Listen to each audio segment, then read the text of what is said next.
আমাদের মেনুতে ছিল লুচি ধোকার ডালনা। এখানে আমি ধোকার ডালনার জন্য 200 গ্রামের মতো ছোলার ডাল নিয়েছিলাম। প্রথমে ছোলার ডালটিকে 5 থেকে 6 ঘন্টা ভিজিয়ে রেখেছিলাম। এরপর ছোলার ডালের মধ্যে কাঁচা লঙ্কা আদা দিয়ে একটা পেস্ট বানিয়ে নিয়েছিলাম। একটা কড়াইয়ে তেল গরম করে শুকনো লঙ্কা, গোটা জিরে, হিং ফোড়ন দিয়ে ডালের পেস্টটা দিয়ে 5 থেকে 7 মিনিট নাড়াচাড়া করে নামিয়ে বড়ি আকারে শেপ দিয়ে কেটে নিলেই আমাদের ধোকা রেডি। ওই ধোকাগুলো একটা কড়াইয়ের মধ্যে তেল গরম করে প্রথমে ভেজে নিলাম। ওই তেলের মধ্যেই শুকনো লঙ্কা, তেজপাতা, গোটা গরম মশলা ফোড়ন দিয়ে তার মধ্যে দিয়ে দিলাম হলুদ গুঁড়ো, আদা কাঁচা লঙ্কার পেস্ট আর কাশ্মীরি লঙ্কার গুঁড়ো। আমি এখানে শুধু কাশ্মীরি লঙ্কার গুঁড়োই অ্যাড করলাম। আদার সাথে কাঁচা লঙ্কা দেওয়া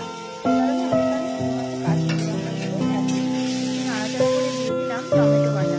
টমেটো বাটাটা দেওয়ার পর একটু তেল নাড়াচাড়া করে গেলে দিলাম কাজু পোস্তর পেস্ট, অ্যাড করলাম একটু জিরে গুঁড়ো আর একটু বাটি ধোয়া জল আর একটু এমনি জলও অ্যাড করেছিলাম। এরপর রাখা ধোকাগুলো দিয়ে দিলাম।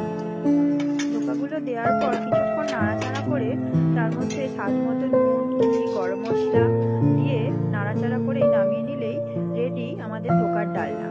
এই একটা রেসিপি, আপনারা চাইলে এইভাবে বানিয়ে দেখতে পারেন।